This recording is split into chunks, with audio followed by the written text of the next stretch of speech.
You're listening to Leadership Powered by Common Sense with your host, Doug Thorpe.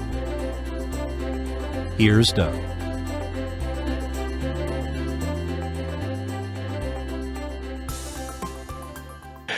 Well, hello again, everyone. This is Doug Thorpe, and you're listening to Leadership Powered by Common Sense. Today, my guest is going to help us on a bit of a journey, and I've got a feeling this is going to ramble a little bit. My guest, his name is Ryan Hemingway. Ryan, welcome to the show.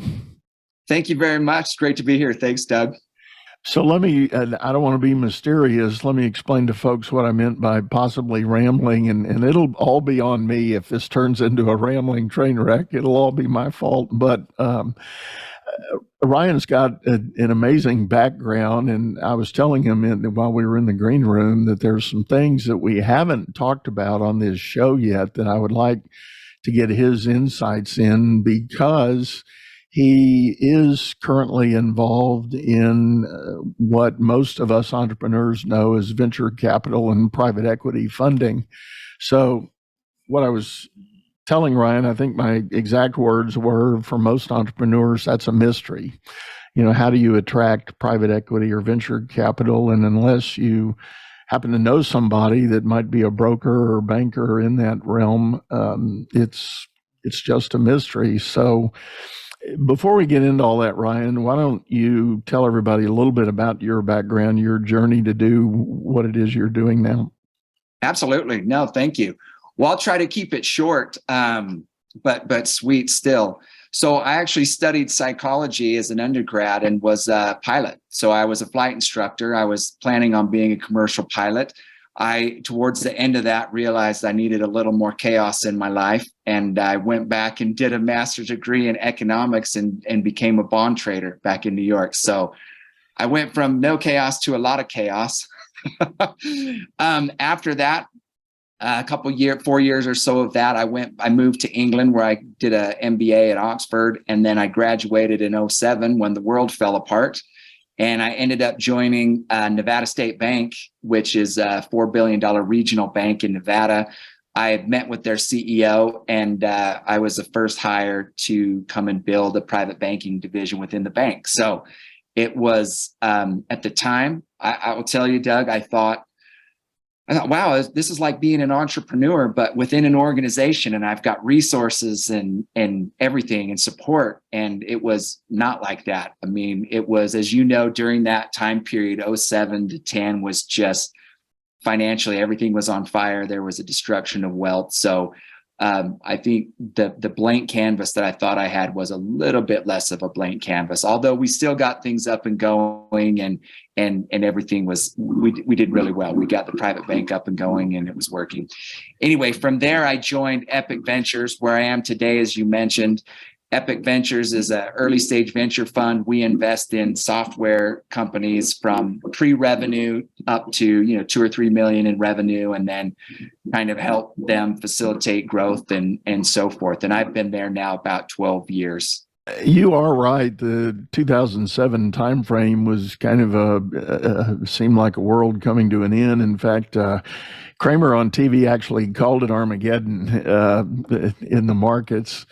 And I likewise, being an old banker, I had a bit of a front row seat, as most of my listeners have heard me talk about before. I had to actually close a company because of that crash, because my company was related to the mortgage business, and that was kind of ground zero for a lot of activity. But to your point about your bank, the aftermath of all that, there was a tremendous amount of government oversight and overreach, perhaps you could say, in terms of changing banking laws and rules. The infamous Dodd-Frank Act was passed, and there was a mindset that the banks were the bad guys, and they needed to be reined in and regulated and deeper and heavier than they already were. And so it was quite a transition going through that. And I imagine somewhere in the mix of what you were dealing with, there was a flavor of, we got new guidance. We thought we could do X, and now we can't do X, and so we have to go do something else. And so I'm sure there was a lot of that mixed in there. Oh, it was It was crazy times for sure. I mean, there was, just as you said, there was a lot of rethinking strategy and where we should be focused. And, is there, should we get into, some different types of asset classes? I mean, all those discussions. And there was a lot of sadness too. In fact, we took over, so we worked with the FDIC to basically take over 2 failed banks, and then we helped them facilitate a third after that. And that's a tough process in and of itself. Yeah. Well, I know that all too well. In my consulting days, I was one of those FDIC receiver asset managers and working with banks like yours to acquire portfolios. And so I was on the other side of that table at that time. But well, enough of the past like that. Talk a little bit about your current fund activities and what sort of target markets are you into? Yeah, so we just closed. So we have been around. I told you I've been here for about 12 years, but Epic has been around since the early 90s. So we just did a final close on our Fund 6. So it's $160 million. And we target that early stage. So most of it is enterprise software. So businesses selling software to other businesses. That's the main focus kind of in that early stage. And then there's 6 of us, and then each of us has areas of focus. We work pretty collaboratively, but everyone has an area of focus. So for example, I spend a lot of time, as you can tell with my background in fintech, kind of financial technology, data and analytics. I'm heavy in there. And sales and marketing tech, but I've got partners that specialize in healthcare, IT, cybersecurity, and so forth. So, I think a lot of the mainstream headline news when it comes to private equity and venture capital is often related to technology. At least it has been in my mind for the last, I don't know, maybe 20 years or longer.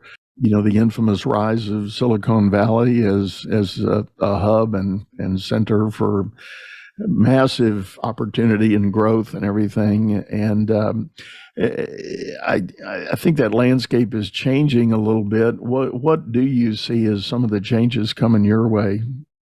Well, I think some of the biggest changes that have happened over time is there is a lot of growth outside of Silicon Valley. I think we've seen that as technology's improved, certainly with COVID and the acceleration of kind of remote, remote employee interaction. So I think I'm seeing a lot more teams than I did 5 years ago that are distributed. I mean, there was always distributed teams, but we're seeing a lot of that. I think there's more opportunities for entrepreneurs to engage with capital providers. There's a number of platforms, and I mean, we talked a little bit about this earlier, so I hope I'm not jumping the gun on you, but for entrepreneurs, there's a number of platforms that they can go out and try to get in front of angel investors and VC investors. There's a lot more. There's been this growth and rise of accelerators, incubators, in every state. So I think there has been a change in the way to get capital, but also I think there is a huge interest from younger, and when I say younger, I'll mean those in kind of university level that are coming up. There's a really big interest in entrepreneurship. In fact, I work with Utah State and their entrepreneurial program. I know the U's got a big entrepreneurial center. BYU's got big programs, and that's just the 3 big ones here in Utah. So I think the universities have a big focus. The students have a big focus. So again, I think we'll continue to see a wave of new companies for sure. I would agree with you. I think all the mainstream and larger universities have taken a dive and made a commitment to creating their own entrepreneur centers. I know here in Houston, the University of Houston has done a big one that I've actually, helped and do some work with. My alma mater, Texas A&M, has had one for quite some time, that being an entrepreneur's center. The curriculum in the business school has changed to allow for study of what it means to be an entrepreneur and a perhaps even a solopreneur. So the the horizon has gotten wider for the newer generations coming into the adult business world, so to speak, and having entrepreneur as a choice right out of the gate. Oh, absolutely. I think it is a choice out of the gate. And again, I think back, and I'm a little older for your listeners, but I think back to some entrepreneurial classes I had, and they're not what the classes are today by any means. Right. We didn't talk about this, we just didn't talk about it the same way. And I think with the increase where technology has improved to a level, and I think you would agree here, Doug, but correct me if I'm wrong, technology has enabled so many people to spin up businesses that were once really hard to do. Just think of an e-commerce business, right? If we go back to when I graduated, if you wanted to get product, you would have had to, fly to China and find a manufacturer and cut deals with them and figure out how to get it shipped. And, there's a whole chain of events you would have had to do a lot of legwork. Now a student at university can piece together most of that sitting behind his laptop. Right. No, you're right. It used to, if you wanted to be a retailer of some sort, you had to find a supplier, you had to pay the wholesale price and build an inventory and then stockpile it and do your own fulfillment, getting it back out the door when you got a sales order. But now people are doing trading, and I'm thinking of the website Alibaba, that you can find those manufacturers all over the globe. Cut a deal with them, and basically they'll drop ship to your, end buyer. So you're never touching the product, you're never seeing it. You're just being the storefront online for advertising it. And I know Amazon has really made a big play in that. Amazon is not the provider of the goods that they're advertising. No. So I do, again, which is exciting in a way that this has now enabled, millions of people to really engage in entrepreneurship and continue to build their organizations, but also, lead those organizations. Yeah. Well, and on that point, I'm amazed at the rapid velocity that these things are evolving, because now even like the drop shipper type solutions we're talking about here, there's a whole market now, I'm told, for consolidation of those. So if you went out and started up a website to sell sporting goods and you lined up all your providers, and you had that up and running, somewhere there would be a buyer that would want to come buy your store and aggregate it and do a roll-up on it at some point in time if you've got enough volume. So there's a whole market of businesses being resold to larger conglomerates. And if you're the entrepreneur, you just go out and do it again. pick another niche, and do the same model all over again. Absolutely. No, absolutely. And it's fun working with, so at the university, I'm on their entrepreneurial founders board at Utah State, and we, work with a lot of students as a mentor, and help them facilitate those that want to start businesses. And, this is the type of thing that we talk about, right? Where you can go to get some of this and what steps you need to take to really get this off the ground. And we've seen one or two, again, not billion-dollar exits by any means, but there's a number that have come out of there that have a well-run business when they graduate, right? They have a well-run lifestyle business that's supporting themselves and a team of, some number. And that's really exciting to watch. It's inspiring to see.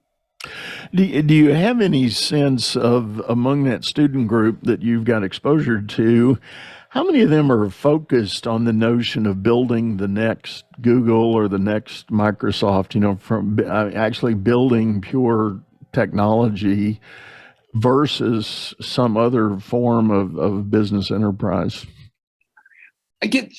It's a great question. And I would caveat that with just saying, so in my experience, it depends on the school, what you have. So for example, I would say Utah State has a pretty wide variety of what we see come through there. I've seen everything from, one of their big ones that's doing really well is selling swimsuits, kind of a fashion swimsuits.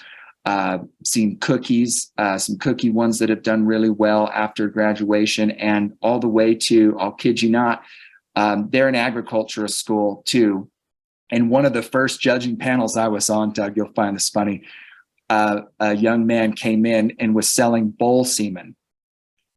And I will tell you, as he left, all of the judges, we looked at each other and we kind of thought, I have no idea. I don't know anything about selling bull semen. But he's gone on to build a real bit. I mean, he's gone on to build a business around it and supports himself. So now if you go to the University of Utah, which I also work with, they're a big medical school, if you don't know, and they've got a lot of medical device stuff that's coming out of there. There's a lot of stuff around that. And so, so I think they all have visions of being $1 billion Google type company, but I think their focuses tend to be pretty wide and broad from technology and software all the way, like I said, from medical device all the way to selling bull semen, or another one up at Utah was renting butterflies, basically renting butterflies for events and parties and selling butterflies. So a wide range, which was really cool. I mean, they did a really good presentation. They had one of those nets up on stage, and you went in and saw all the butterflies. They did a really good job presenting. That's amazing. Yeah. Well, you're right. I think the school itself might be the driver in determining the direction that some of the students are thinking. I know down here in the Houston area where I am, because of the preponderance of oil and gas activity down here, petrochemical and all of that, when you go to the entrepreneurial judging contests, there's a lot of oil field service related solutions that are being pitched. They're anything from software all the way through devices and monitoring systems and things such as that.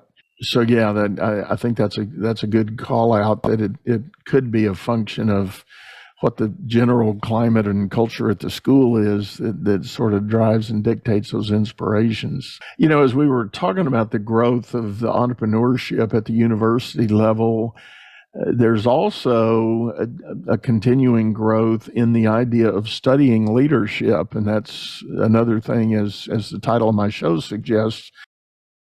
Business is all about solving complex problems as fast as you can create them. Become the best problem solver by leading others to greatness too. And the first step is going to DougThorpe.com. Doug Thorpe is known globally for coaching entrepreneurs and business leaders, improving their performance and the work output of everyone surrounding them. You can find health, wealth, and happiness by learning to lead others to health, wealth, and happiness. Go to DougThorpe.com now and order Doug's books or hire him to coach your managers. That's DougThorpe.com. Big passion of mine is leadership development and training new leaders. I know in my day going to business school, we didn't even come close to a class about leadership. We had a couple of really lousy classes about management, but I don't think the L word ever got mentioned in the curriculum that we had. But now most every major business school that I'm aware of has some form of leadership training as a block, or it can be anywhere from 3 hours to 9 hours in most business related degree plans. Absolutely. And I think, like you, I think I had plenty of management and some HR classes that I think were probably useful, but not focused on leadership. And, leadership is critical, whether you're in my role kind of working with, either younger people or students or entrepreneurs and helping them, but also for those that want to become entrepreneurs, right? Eventually you're going to lead that team. And it's a critical piece of study, which I think, as you and I discussed a little bit earlier, I think there's a lot of misunderstanding, and I'll tell you a story. So when I got to when I got to Nevada State Bank, this was one of those moments that stood out about what leaders really are and the good ones do. But when I got there, we had got the private bank started. As I said, I was the first hire. We eventually brought in an EVP that I reported to. And I remember about, the first week that I met with him, he had me in his office and he said, look, my job is to make your job easier. He said, if there's internal obstacles, there's internal challenges, I will go take care of those. And if you need something to get out there and be successful at your job, let me know, because that's what I'm here for. And it was really one of those aha moments, Doug, where it changed my perception of, oh, wait a second. Yeah, that's right. I mean, his job, as he's stating, is to make me successful. And I've taken that and tried to apply that, because I think that is the role of a good leader is, oftentimes leaders thinks everyone's working for them, and that's not really the case. Right. Right. No, there's a whole host of study that we could get into and discussions about that. And I do agree with you. I think a leader's primary responsibility in an organization is to clear the roadblocks for the people on the team and help present a clear vision for the team to pursue. But as they get busy and start doing that, if there are roadblocks, then it's their job to bust through those. And the interesting thing in the context of entrepreneurship, if the company's small enough, and let's say, in the range of 8 to 10 to 20 employees, the interesting dynamic that happens more often than not, it's the founder that's the roadblock. Even in spirit of the owners saying, I'm here to make you guys successful, they still may become the primary roadblock. And I've told a story a number of times. I wish I could claim it as my own, but it was another one of my guests early last year. She was describing a client situation. The guy was an entrepreneur in New York and had a good-sized company building up and had about 15 to 20 employees. One day, one of the kind of leads came to him and said, "Hey, we're rocking along here. We're really humming. What if we all just took a company-wide break, went down to the coffee shop down on the corner? You up for that?" And he goes, "Yeah, sure. That sounds awesome." And so he marches out on the floor and yells at everybody, "All right, shut it down. We're going to have a coffee break. Come on, follow me." And they go to the coffee shop and they all get their beverages. They're sitting around, and this same lead that suggested the idea went up to him and said, "Well, the real reason we wanted to do this, we have some issues and we would like to go over them with you." And he went, "Oh, okay. Well, shoot. What are they?" Well, it was all about him. It was a long laundry list of reasons that he was deterring the progress.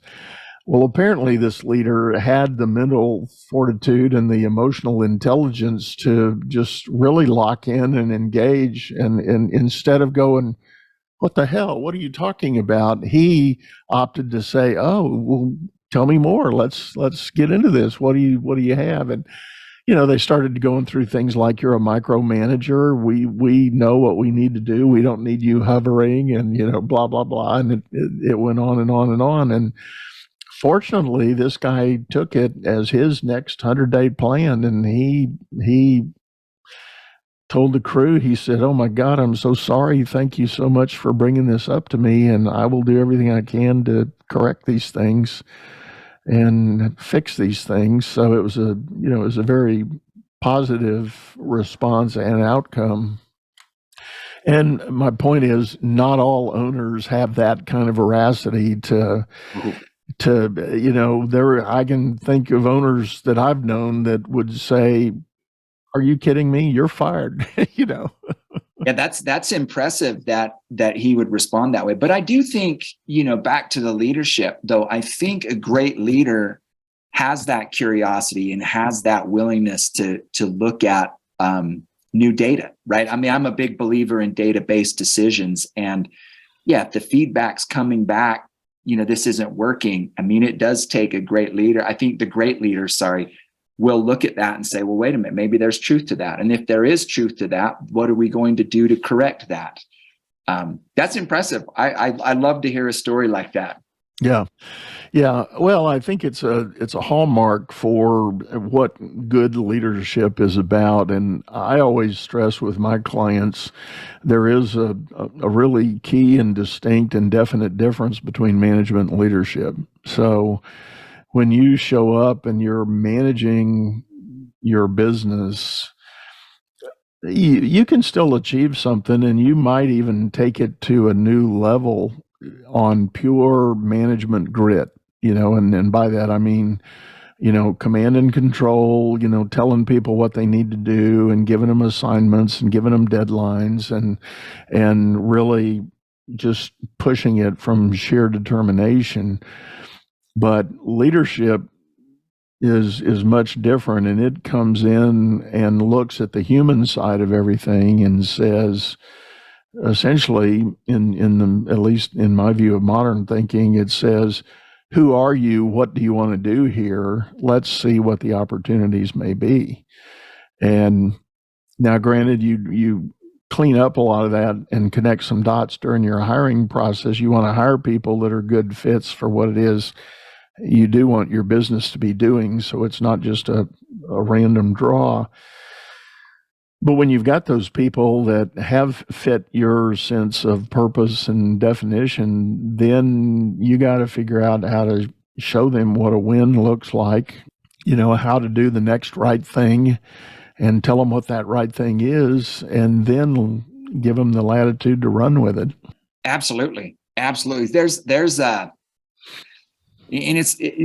a book out there called The Psychology of Hope. It's by something Snyder is his name. It's been a while since I read it, but he talks about hope, not really Pollyanna hope, I'll just say, but he breaks down, a person's ability to succeed, and he breaks it down to what he calls willpower and way power. And willpower being that basically a person's willingness or drive to succeed and do whatever it takes. But he also talks about way power, and that's this idea of, do you know the steps, right? Do you know what needs to take place? Do you know how to get from A to B to where you want to go? And then he combines those two in a measurement to say, that's your, the sum of those two abilities really will determine, some successful outcome. But to leadership, I feel like, just as you're talking about, is important, because I think a real leader, a great leader, has an effect on both those pieces, both willpower and way power. Willpower being, I think a great leader is inspiring. They motivate, and they kind of can help supercharge someone's own willpower or help them when they're discouraged. But also from the way power side, as you were saying, they can lay out a plan or a map of action, right? A playbook to say, oh, you want to get to here? Well, let me help you achieve that. And here's the steps I can help set out for you. Yeah. I had a chance a number of years ago to do some work in one of the large global brands, and I won't name names, but they were going through a fairly large culture change initiative. And it was interesting to see the intent that had been laid out. And part of what had happened, there had also been a major reorganization of what had been a bunch of vertical silos that got consolidated, and teams were being rebuilt and reassigned and redeployed. And so it was a classic shuffling of the deck chairs. So a lot of the work I got to do was going into some of the upper and middle level leaders and help them with all this chaos and this transition that was being thrown upon them. And one of the most classic recurring questions was, hey guys, we've got this new team. What does a win look like? Do we understand the work we're being asked to do? And can we define what a win might look like? And it took a while to, get the targets set, because like I said, these teams were being jumbled and shuffled. So team dynamics that had worked well for some time were now being interrupted, and people were being reassigned to business units that they had never had any prior experience with, but they were, I'll call them sister complements to what they were used to, but now they needed to learn a little more, and vice versa. And it was a very interesting experiment, and for me as a coach, and the company had success with it, and they've subsequently done very well. But they've done that same reorg all over again a second time now. And Oh, wow. so in roughly 6 years, they've gone through two very major reorgs. Same chairman and CEO, and that seat has not changed. But it's interesting to watch the leadership. How did the kind of the employees, did they take to it? Did they like it, or was there some pushback when you were moving them roles? Well, there was an interesting phenomenon that emerged, and we actually had a name for it. We called it the frozen middle. And how it manifested was, and this is where I had already been developing a thesis in my own mind about leadership, and the thesis says this: despite 40 years of my own frontline experience and a whole wide range of victories and failures hiring people and building teams, I've come to the conclusion that if you do a decent job hiring, the people you've identified want to do the right thing. Nobody wants to show up and suck at their job, not if they're, a suitable fit for what you're doing. Nobody wants to just be mediocre. They want to do things. So as a leader, this is where I go back to my statement: you got to show them the next right thing. You have to lay that out for them and help them see the way forward. And the challenge is this: if you don't give them that direction, they are going to freeze in the middle. They're going to do fundamentally nothing because they're afraid of doing the wrong thing. And because they don't know what the right thing is, they're not going to do the wrong thing, so they do nothing.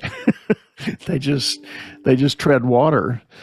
And if you've shuffled the deck and the clarity of the purpose of the team they're on has been lost temporarily, you're going to have this frozen middle. They're going to freeze in time and not want to do much of anything for fear of doing the wrong thing. I could see that. That's interesting. But you must have had a couple of great leaders then that were able to help facilitate that change, you being one of them. Oh, yeah. Well, the company was big enough. They saw the need and they engaged a whole team. I had a team of 35 coaches that went in there and helped them, and we were doing direct one-on-one work with about 300 leaders to get through this migration. And part of it was an interesting exercise. Part of it was the creation of a defined leadership framework. But then as soon as you put the words on the wall, you've got to start doing the heavy work of being sure everybody's aligned with the real meaning of those words. Because words are just words. And you can pick some glowing, wonderful sounding words to put up in the gold letters on the wall at the headquarters, but until you lean into it at every management level and say, what do you think these words mean to you and your team? How are you going to affect this change and come online with the spirit of what is being laid out here? And that is not an easy fix. It's interesting from that. I'm sure there's parallels to draw, but from that world, that's probably a large organization to an early stage company, right? I mean, a lot of times the early stage, I always say that entrepreneurs just do more with less, right? They have to. I mean, that's the definition. Right. There's right. no other choice. Again, they have limited time, limited people, limited, capital, limited everything, and they have to perform. But in those early stages, right, the goals and the targets are sometimes just as simple as, let's finish making this product and we got to close some sales. Right. That's right. That's it. That's all we're going to spend every day, all day on that. But I do think that the leaders of those organizations, whether it's the founder, CEO, or even an informal leader of the group, right? They do have to define, as you said, they do have to define those wins. And you notice a lot of startup culture celebrates those wins, pretty openly, and they should, right? It's a way to it's back to that motivation, right? It's helping to supercharge that willpower of everyone to say, hey, we're working on something. We believe in this, and let's keep going. Let's keep driving. And again, if it's to close that next sale, then that's the focus. And then as it grows, they start expanding into some of those other challenges, as you're mentioning. Right. No, I agree with you totally. And I often laugh, and in my own experience being an entrepreneur and building a business, there's a chapter in the history of that business where if you're the owner and call yourself CEO, that means chief everything officer. And I mean, after working hard all day, my wife and I would, on our way home, we'd stop at Costco and buy toilet paper for the damn bathroom at our office. I mean, it's part of the game. It's part of. But here's the rub: for the entrepreneur that's going on this journey and they start out doing that, you're absolutely right. There's a season that you just have to do that. That's all there is. There's nobody else to do that responsibility.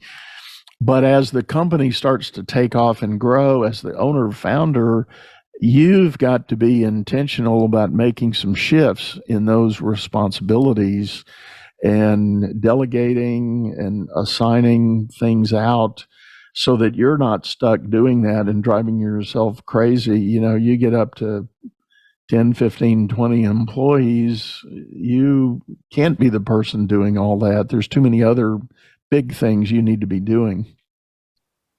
No, and it's interesting that there's always growing pains at every level of business, and you've seen them at the largest levels. I've seen them a lot at the smaller levels.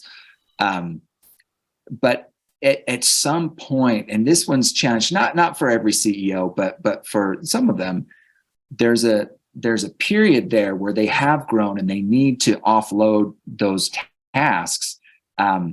That I've had this discussion with entrepreneurs and CEOs, co-founders before, where I say, look, your job as CEO is to hire better people than you are. Yeah. And that's not it shouldn't be seen as a threat. But if somebody can do, when you're hiring a head of sales, like, they should be able to sell better than you. When you're hiring a marketer, they should be a better marketer than you. And again, at that level, as you said, you're kind of passing off those that responsibility.